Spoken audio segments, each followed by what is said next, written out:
Buenas noches. Hoy iniciamos el programa con una noticia realmente triste. El mundo de la literatura está de luto, Rafa. Así es, Laura Barrera, Laura Regis, buenas noches, amigos del auditorio.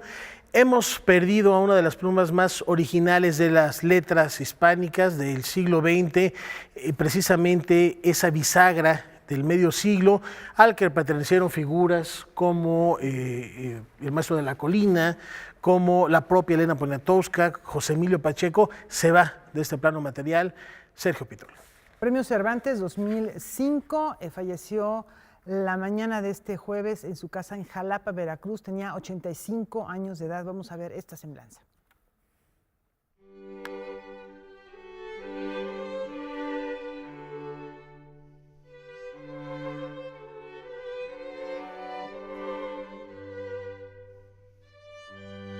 Alrededor de las 9:30 horas de este jueves 12 de abril, falleció el escritor, traductor, diplomático, viajero y promotor de la literatura universal Sergio Pitol, debido a complicaciones provocadas por la afasia progresiva que sufría desde hace varios años y que lo había mantenido alejado del panorama literario.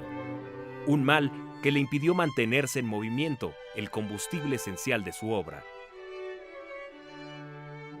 El deceso del miembro de la Academia Mexicana de la Lengua y defensor de los derechos humanos ha sido confirmado por Laura de Menegui, la sobrina que le acompañó durante la entrega del Premio Cervantes y quien durante los últimos tiempos tenía a su cargo el cuidado del escritor.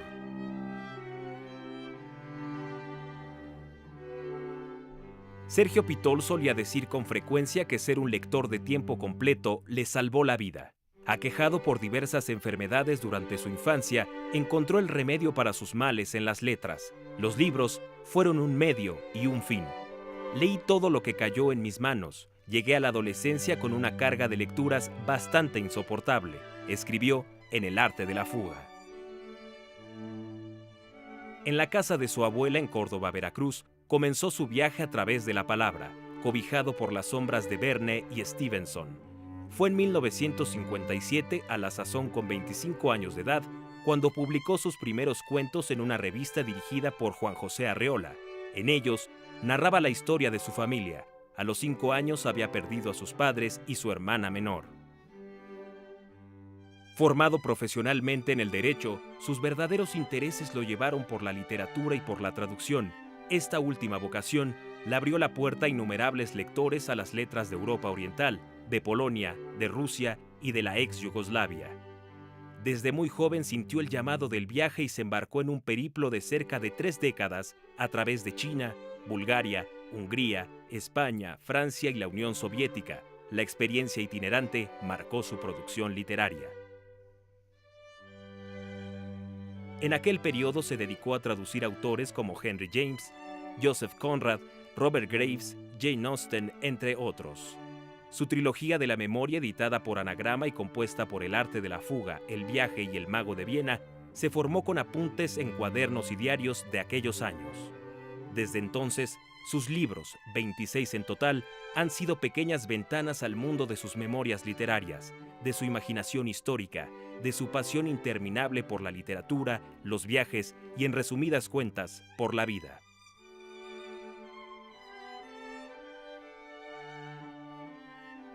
El también premio Javier Villaurrutia 1981 y Juan Rulfo 1999 refirió en alguna ocasión: yo me aventuro a decir que soy los libros que he leído, la pintura que he visto, la música escuchada y olvidada, las calles recorridas. Uno es su niñez, su familia, unos cuantos amigos, algunos triunfos y bastante fastidio.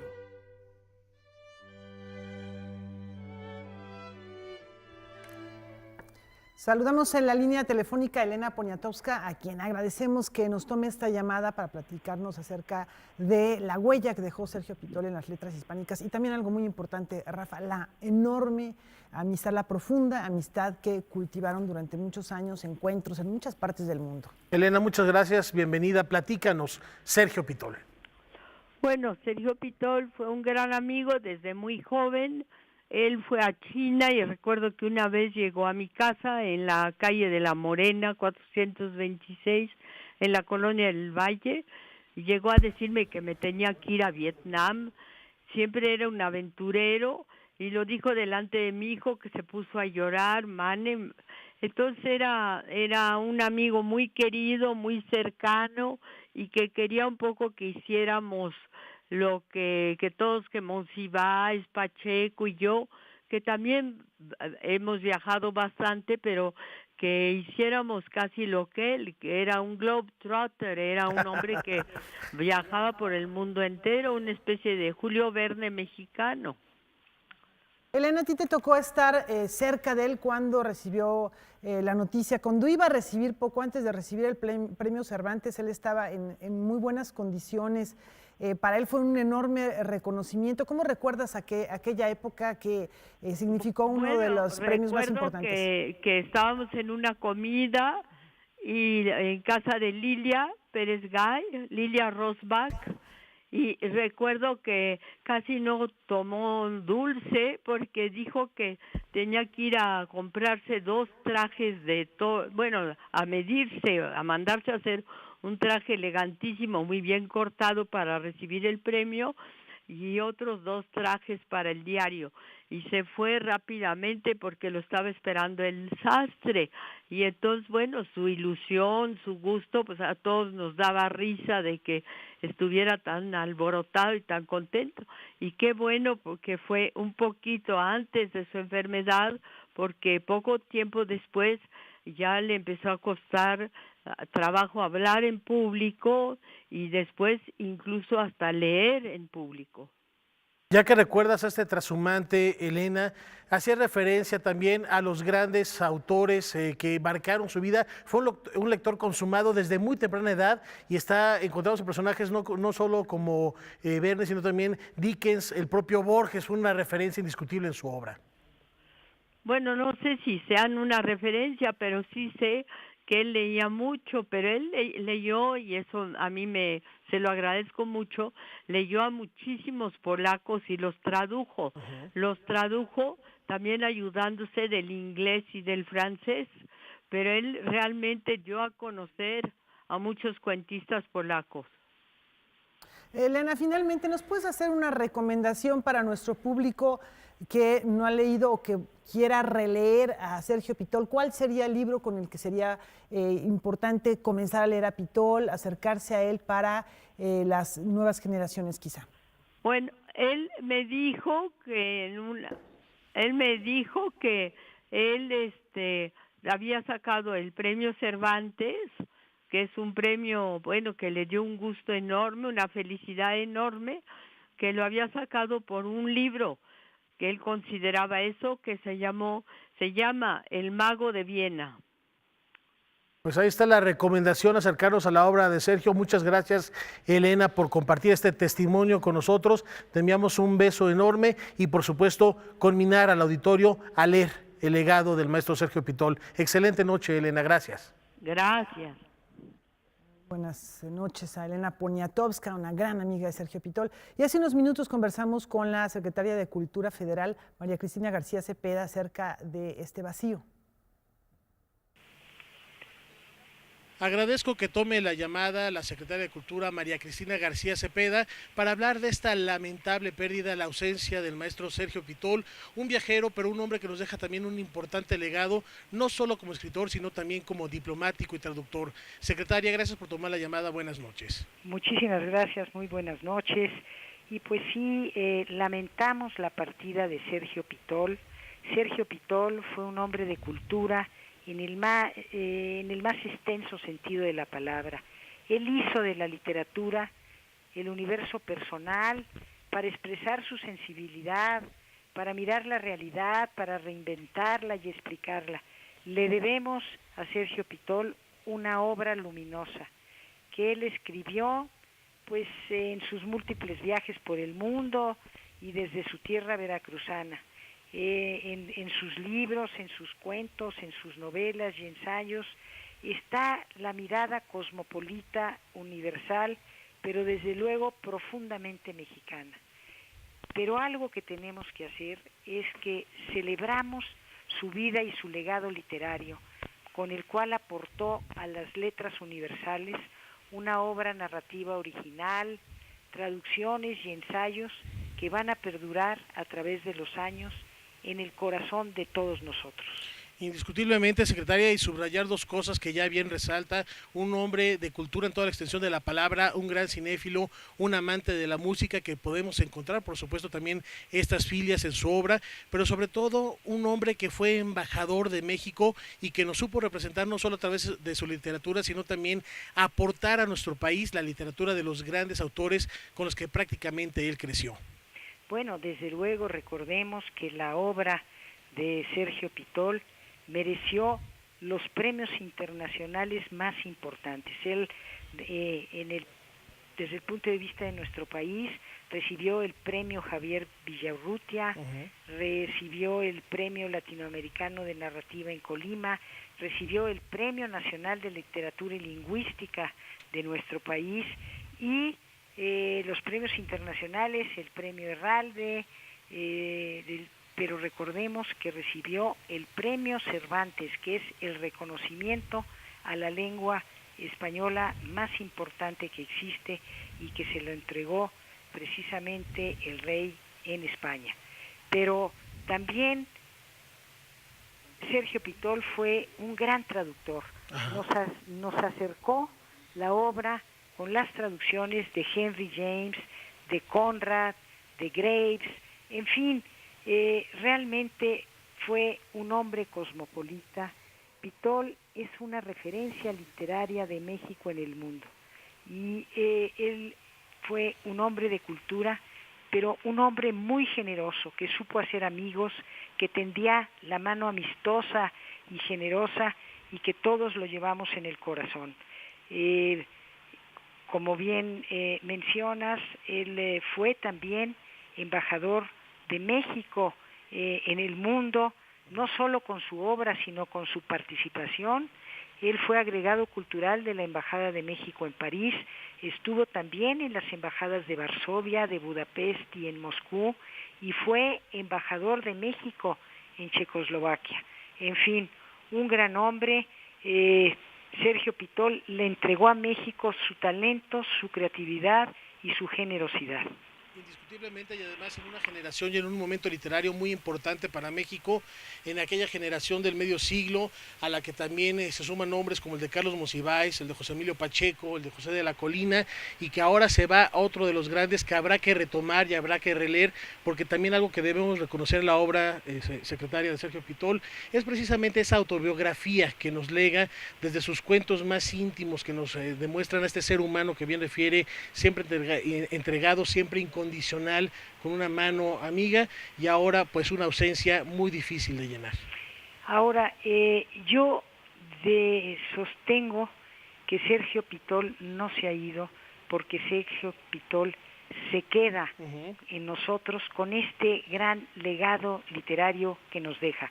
Por eso la Secretaría de Cultura convocará a realizar un homenaje nacional a Sergio Pitol. Convocaremos a instituciones, amigos, escritores, familiares, al gobierno de Veracruz para realizar este gran homenaje nacional, y un homenaje nacional en el que vamos a invitar a los jóvenes precisamente a leer a Sergio Pitol. Ese es el mejor legado que Sergio Pitol puede dejar a los mexicanos y al mundo. Sergio Pitol es una inspiración para los jóvenes, y hemos platicado con ya su familia, siendo muy respetuosos. Esperamos que sean ellos quienes decidan cuándo y cómo quieren que se realice este homenaje nacional. Yo tengo entendido, por lo que me han dicho, que ellos tienen la intención de cremar a Sergio Pitol el día de mañana. Estamos en espera de lo que la familia decida, pero desde luego nosotros realizaremos y encabezaremos ese gran homenaje nacional a este gran mexicano, un hombre de cultura en el más extenso sentido de la palabra. Y por supuesto aquí en Canal 22, como parte de la Secretaría de Cultura, estaremos muy al pendiente de esta serie de homenajes. Secretaria, muchas gracias, y bueno, vaya este recuerdo a leer al mago de Viena, al hombre que nos enseñó el arte de la fuga. Muchísimas gracias, secretaria, muy buenas noches. Muchísimas gracias a ustedes. Buenas noches. Bueno, ya estaremos pendientes, Rafa, de lo que te comentó la Secretaria de Cultura hace unos cuantos minutos, el homenaje nacional que se le rinda a Sergio Pitol para darle los pormenores. Cuando se den a conocer los detalles, la información, ya se los dimos. Recordemos que el último que se llevó a cabo fue en 2013, ya cuando veíamos a un Sergio Pitol con una salud bastante deteriorada, pero aún así todavía con este ánimo y esta fuerza para seguir adelante y sobre todo conviviendo de alguna manera con sus lectores, con sus amigos. Siempre muy amable. Siempre. Acudía con muchísima frecuencia, prácticamente todas las veces que fuimos a la Feria del Libro de Guadalajara, por ahí estaba. No era difícil acercarse a comer con él o a cenar, a platicar. Siempre dispuesto, siempre sonriente.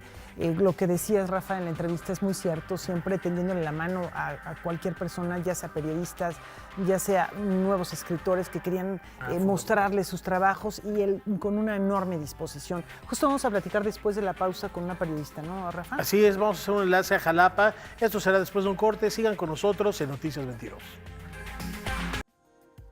Estos libros se fueron creando solos. Pensé que voy a traer a 3 libros que son casi mi autobiografía.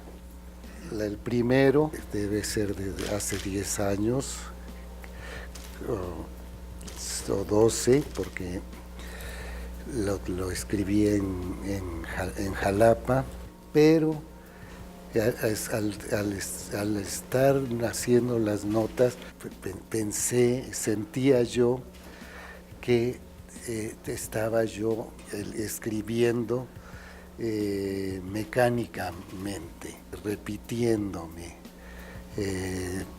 y dije, voy a dejar algún tiempo y ordenar artículos, prólogos, otras cosas, ensayos, y empecé a buscarlos en mis cajones.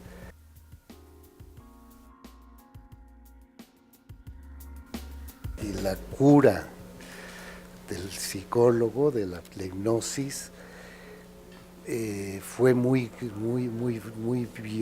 violenta, terrible. Era cosas de la muerte de mi madre, de la que no recordaba, ¿no?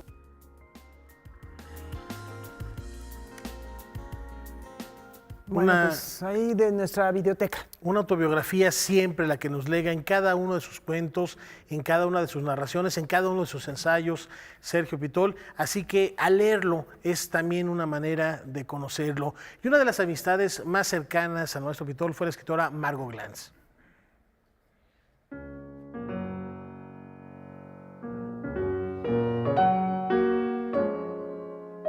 creo que Sergio Pitol pertenece a una generación que está en extinción, de escritores extraordinarios que se interesaban sobre todo en la escritura, en la literatura, en la cultura, como algo fundamental, que no podían separar su vida de eso.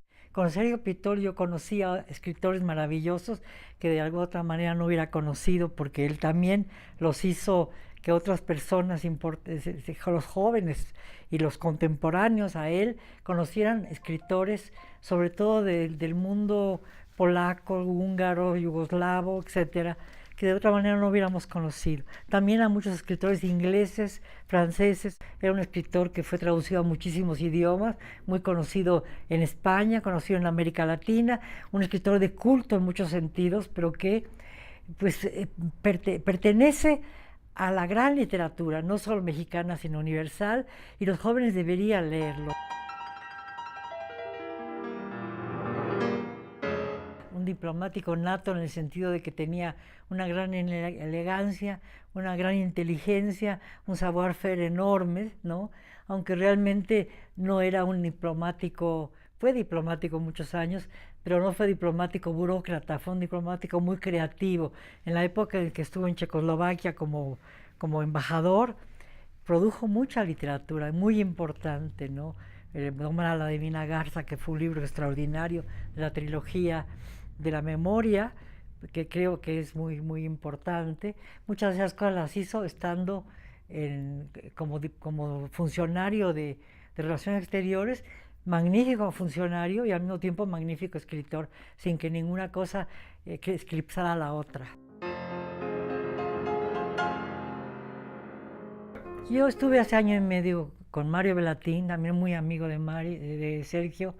Estuvimos a verlo a Jalapa. Ya Sergio estaba muy deteriorado, hacía tiempo que ya no hablaba, que no escribía. Sin embargo, nos reconoció.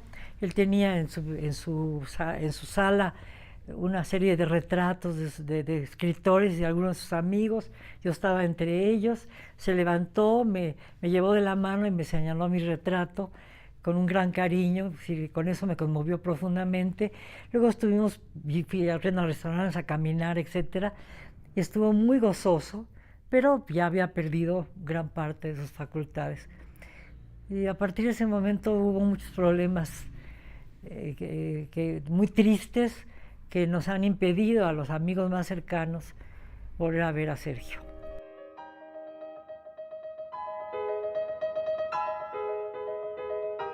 Hay muchos momentos en los cuales Margot Glantz platica acerca de esta relación, de la visita que le hizo a Praga. Realmente, pues es una amistad muy cercana, muy profunda y que nos pinta a los dos autores, tanto a Margot Glantz como a Sergio Pitol, como lo que decía, no era un hombre, aunque era un diplomático y pues llevaba a cabo esta difusión de la cultura mexicana en otros países, pero no tenía este sentido de un funcionario común y corriente, ¿no? Con pues esta burocracia que podría pensarse, ¿no? Indiscutiblemente, ya lo decía también la Secretaria de Cultura, un viajero incansable y un hombre de cultura cinéfilo por vocación. También dedicó varios ensayos, varios libros, varios cuentos a el séptimo arte y también un profundo conocedor de la música, de manera particular de la ópera. Y ahí está El arte de la fuga, que les recomiendo ampliamente, haciendo referencia precisamente a esta esencia y esta melomanía. ¿Qué te parece, Laura, si compartimos con los amigos del auditorio otro de los instantes que rescatamos de estas charlas sendas que tuvimos con el maestro Sergio Pitol de la biblioteca para todos ustedes? Es una gran biblioteca. Bueno, para mí la biblioteca es el todo de mi casa. Es el suelo de la tierra firme. Es llegar a la biblioteca, es llegar a la tierra. Llegar a la biblioteca es encontrar a los amigos, es encontrar al tiempo, el tiempo perdido y el tiempo rescatado. La biblioteca es, para mí, ya a los 70 años, es el universo del que ya no quiero salir. Un universo de libros para un lector de tiempo completo, como él mismo se definía, y es por eso que también de nuestra biblioteca rescatamos este segmento que se titula Ex Libris, donde vamos a hacer un recorrido entre este universo del maestro Sergio Pitol.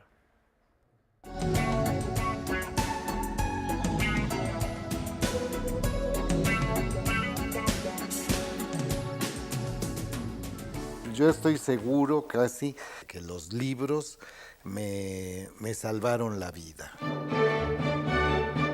De joven había yo coleccionado o reunido más bien algunas obras de valor, de alto valor para los bibliófilos. Pero después, cuando yo empecé a viajar y a moverme, ya no he tenido ningún interés en ellos. Me gustan libros bien editados, bien impresos. Para mí, por ejemplo, fundamentalmente, Anton Chekhov, Nicolás Gogol, Jorge Luis Borges, Henry James, Thomas Mann. Una dedicatoria que me emociona mucho es la dedicatoria de Reyes en uno de sus libros más bellos, que es Visión de Anáhuac. Tengo muy bien arreglada mi biblioteca, entre 15 y 20,000.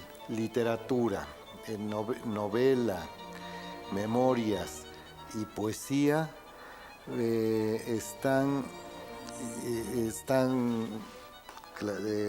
tienen un espacio. Empieza con América Latina. La biblioteca es, para mí, ya a los 70 años, es el universo del que ya no quiero salir.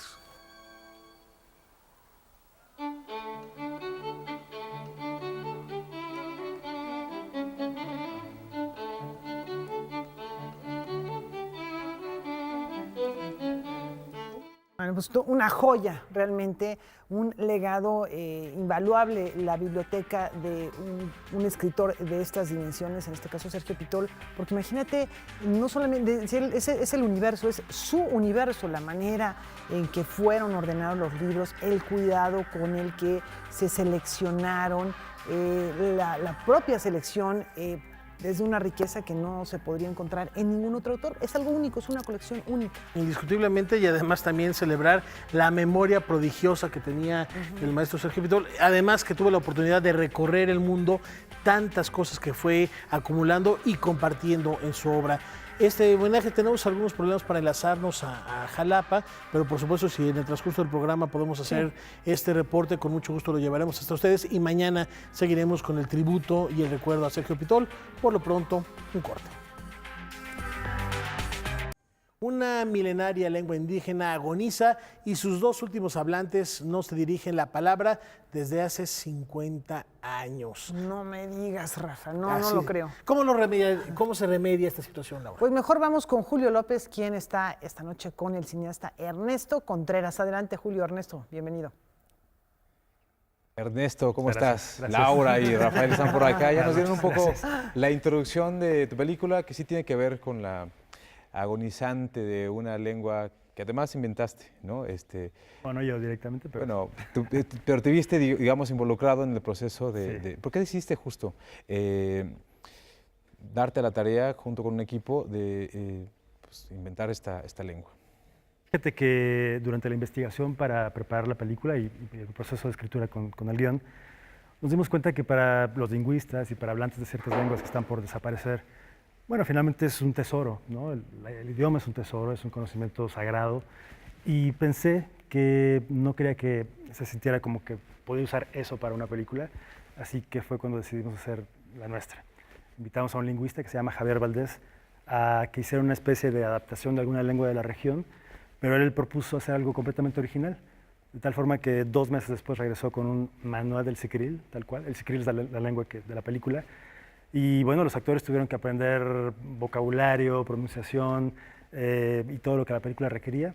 Y pues nada, fue una buena experiencia. Y la película se desarrolla en varios niveles, porque digamos que la extinción de esta lengua solo es el pretexto para contarnos otra historia. Hay como 3 caminos en esta película, ¿no? Lo que viven los personajes en su juventud, lo que están viviendo en el presente, y además hay una historia de romance con otro personaje, ¿no? ¿Cómo fue construir la película? Sí, yo creo que a partir de decidir contar algo sobre una lengua que está a punto de desaparecer, queríamos hablar de identidad, queríamos hablar de amor, queríamos hablar de tolerancia, de nuestras diferencias, y eso, bueno, a través de los personajes que se plantean en la película. El guion es de Carlos Contreras, mi hermano, a quien hay que darle todo el crédito porque él hizo todo el trabajo. Y nada, creo que es una película que toca y se conecta muy bien con el público. Además, creo que es tu película más luminosa, ¿no? Las 2 películas anteriores que tienen que ver con ficción, Párpados Azules, con una interpretación extraordinaria de Cecilia Suárez, y Las Oscuras Primaveras, ¿no? Que fue la siguiente, son películas que de alguna manera los personajes están completamente atormentados o están muy solitarios. En esta ocasión también están solitarios, pero digamos que la perspectiva es diferente, ¿no? Sí. También creo que respiras un poco más con esta película. Sí, yo tenía ganas de hacer algo más luminoso, más optimista, que se la pasaran bien los personajes y sobre todo algo muy importante era regresar a Veracruz a filmar. Mis primeras 2 películas habían sido todas muy urbanas en la Ciudad de México, a la cual adoro por supuesto, pero yo quería regresar a Veracruz y cuando Carlos me contó como esta idea de la selva y de la cueva y el pueblo y demás, inmediatamente pensé en la región de los Tuxtlas, ahí cerca de Catemaco y de San Andrés y pues por eso nos fuimos para allá. ¿No? Me vino a la mente justo ese picnic que hay en la película de Párpados Azules, ahí en el viaducto, ¿no? Pero también me vienen a la cabeza las imágenes de esta película, de la nueva película, Sueño en otro idioma, porque nos presentas locaciones que seguramente no fueron fáciles para realizar la filmación.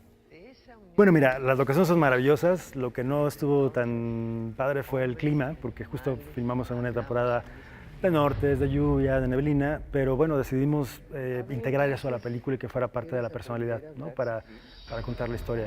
Si llovía, pues que lloviera, y si nos mojábamos, pues nos mojábamos, y si había neblina, pues mejor aún. Así que creo que eso está en pantalla, ¿no? Y que le da como esa atmósfera que nos ayuda mucho a contar el cuento.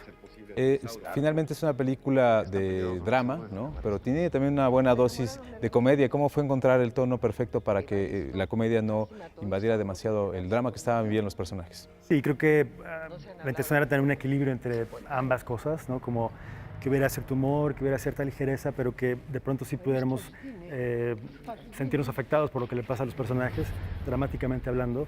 Y nada, tiene que ver con la historia, cómo está planteada, y por supuesto mis maravillosos actores con los que pude trabajar antes de la filmación y llegar a básicamente a divertirnos al set y construir todo este universo. Esta película se estrenó en el Festival de Sundance y además estuvo en el Festival también de Cine en Guadalajara, y también pronto la veremos en el marco del, es una de las que aspiran a convertirse en las finalistas en los premios Ariel, ¿no? De un organismo, la Academia de Artes y Ciencias Cinematográficas, que tú presides, y por ahí también ha surgido una pequeña polémica, digamos una especie de conflicto de intereses que podría haber, ¿no? Sí, bueno, de entrada, antes que los Arieles, el estreno comercial, este próximo viernes 20 entra a 150 pantallas en varias ciudades del país, así que eso es lo más importante. Sí, hay que ir a verla. Y por otro lado, en términos de la Academia, tengo el honor de tener este cargo ahora, ser el presidente, y desde un principio, cuando anunciaron mi nombramiento, pues, la decisión fue que la película debía estar, porque es el trabajo de un gran equipo, pero no yo. Yo no aspirando a ser nominado como mejor director, así que, mis compañeros estuvieron de acuerdo, mis productores también, y por supuesto el trabajo del fotógrafo, de los actores, del músico, de la diseñadora de producción, todos merecen competir por esto, que es el premio más importante de nuestro cine. Y ahí está. Que ya viene en junio. Muchísimas gracias, Ernesto. Muchísimas gracias. Y pues no se pierdan el estreno de esta película. El próximo fin de semana estará ya en cartelera. Y también Ernesto ya nos está preparando una serie de que muy pronto también les tendremos todos los detalles. Regresamos con ustedes, Rafa y Laura. Muy buenas noches. Gracias, Julio. Enhorabuena, Ernesto, de verdad. Hay que estar muy al pendiente del estreno ya en cartelera de Sueño en otro idioma, y ya veremos en qué lengua soñamos nosotros, Laura. Efectivamente. Se dice que cuando uno ya sueña en otro idioma es porque ya lo tiene dominado, ¿no? Eso dicen por ahí. Y precisamente para poder dominar otros idiomas, ¿por qué no? Hay que viajar, el mundo. ¿sí? La secretaria de la Academia Sueca, Sara Danius, renunció después de las críticas sobre cómo la institución, que elige al ganador del Premio Nobel de Literatura, manejó una investigación sobre abuso sexual. Esta decisión se suma a la de 3 miembros más que se retiraron la semana pasada por el mismo tema. También se anunció la salida de Katarina Frostenson, esposa de Jean-Claude Arnault, fotógrafo acusado por cerca de 18 mujeres de agresión sexual. Jean-Luc Godard, Spike Lee y Matteo Garrone serán parte de la edición 71 del Festival de Cannes. Así lo dio a conocer el presidente del encuentro cinematográfico. Aún no se revelaron completamente las cintas que competirán en la sección oficial, sesiones especiales y en una cierta mirada. Además, el filme Solo, una historia de Star Wars, se proyectará fuera de competencia. Ronaldo Schmidt, de AFP, obtuvo el World Press Photo 2018 por una imagen que capturó el 3 de mayo del 2017 durante las protestas contra Maduro. En esta se muestra el cuerpo en llamas de José Víctor Salazar, la cual, según el jurado, se trata de una foto clásica pero con fuerza y dinamismo. Los galardones se anunciaron en Ámsterdam y el primer lugar está dotado con 100.000 euros.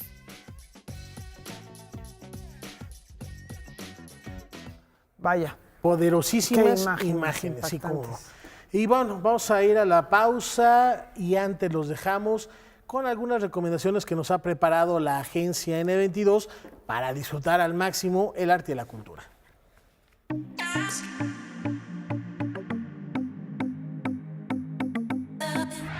Esta semana en Noticias 22 Digital podrás encontrar una entrevista con el antropólogo argentino Néstor García Canclini, que publica su primera novela, Pistas Falsas, una distopía futurista editada por Sexto Piso.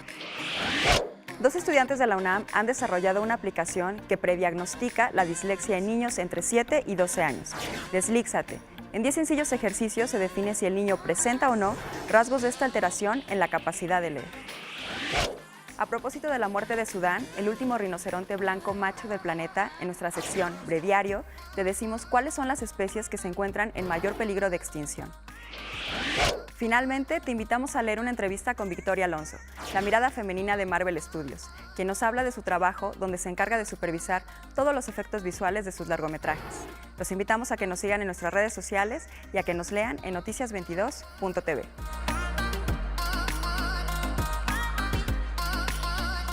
Con un premio que rinde homenaje a la maestra Olga Harmony, la Secretaría de Cultura Capitalina fomenta el ejercicio de la crítica, lo que es muy importante en todos los terrenos, pero este particularmente lo hace en el ámbito de las artes escénicas. La crítica es un género literario. En una ceremonia muy peculiar, se llevó a cabo la entrega del primer premio de crítica teatral Olga Harmony, en donde, en su domicilio, la crítica ya retirada recibió a funcionarios, ganadores, jurado y representantes de los medios de comunicación. Abran caminos en los periódicos porque están perdiendo los lugares de la crítica, incluso en el mío. Digo mío porque yo escribí mucho en la jornada. Se están perdiendo los espacios de la crítica, de teatro. En julio de 2017, la Secretaría de Cultura de la Ciudad de México, a través de la Coordinación del Sistema de Teatros, lanzó la convocatoria para participar en el primer premio de crítica teatral Olga Harmony, con el objetivo de fomentar el ejercicio crítico y su relación con las artes escénicas, así como realizar un homenaje a Olga Harmony. A esta edad, que se me haga este honor es muy grande. Yo espero que este premio se continúa por vanidad, ¿verdad? Y porque creo que debe haber más espacios para los críticos en los periódicos. Esa voz crítica ha sido la suya durante muchos años. Usted ha aportado esa reflexión indispensable en la cultura, porque sin crítica la cultura desfallece. Sin el pensamiento crítico la cultura no se desarrolla. Se abrieron 3 categorías. Crítica escrita, siendo Ileana Muñoz la ganadora. Crítica en blog, página, web, redes sociales. Ricardo Macías fue el ganador de la categoría. Y crítica en video, que quedó desierto. Haciendo eco de las palabras de la maestra Harmony, sobre todo agradecer a título personal que ella fundó los cimientos, al menos en lo que concierne a la crítica teatral en México. Sin su trabajo, lisa y llanamente, creo que ninguno de los presentes estaríamos aquí. Se ha hablado de que la crítica es un trabajo literario, pero creo que también es importante la investigación, que como usted lo ha mencionado, el trabajo de la crítica requiere muchísimo la consulta de libros de otras fuentes. La recepción de trabajos fue hasta el 1 de diciembre de 2017 y fueron evaluados por un jurado integrado por Alegría Martínez, Miguel Ángel Quemain y Juan Hernández. Con información de Salvador Perches Galván, César H. Meléndez, Noticias 22. La representación digital del patrimonio cultural bajo el resguardo del Instituto Nacional de Antropología e Historia ha sido puesta al alcance de todos nosotros gracias a la tecnología.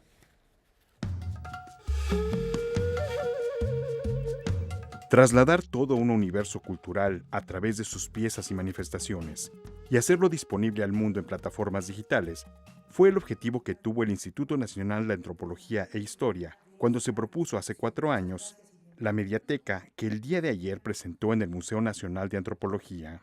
Lo que ustedes vieron y lo que nosotros estamos tratando de reunir es el trabajo del instituto. El instituto cumple este año 80 años de vida. Y bueno, en 80 años se han hecho muchísimas cosas, pero lo que van a poder ver, por ejemplo, son las piezas que están en los museos. para un ciudadano común y corriente, como son muchos de los que estamos aquí, es muy difícil ir y conocer la biblioteca, la fototeca de Pachuca, pues la van a tener ahí. Pero otro querrá ver las pinturas rupestres de Santa Lucía, pues también las van a tener ahí. La Mediateca convoca, entre otras cosas, 125 museos abiertos y 189 zonas arqueológicas bajo resguardo del instituto. Pero esta mediateca no se plantea como una base de datos, aunque su información tiene una calidad para profesionales y para público en general. Esta mediateca se concibe como un proyecto abierto, que al momento cuenta con más de 500,000 de objetos documentados en línea. Trabajamos con software abierto. Eso quiere decir que las plataformas que hemos estado desarrollando parten de un software que no está cerrado. Eso quiere decir que no es necesario estar año con año pagando los derechos de un software privado. Ese trabajo fino de tejer un software con otro software para después buscar con qué visualizador se van a ver las diferentes piezas que tenemos es lo que se ha hecho adentro de la institución. La búsqueda se plantea de manera sencilla, a través de una red semántica que vincula todos estos objetos ofrecidos en la plataforma. Puedes localizar las piezas a través de su propio nombre y a través de eso puedes llegar a distintas piezas.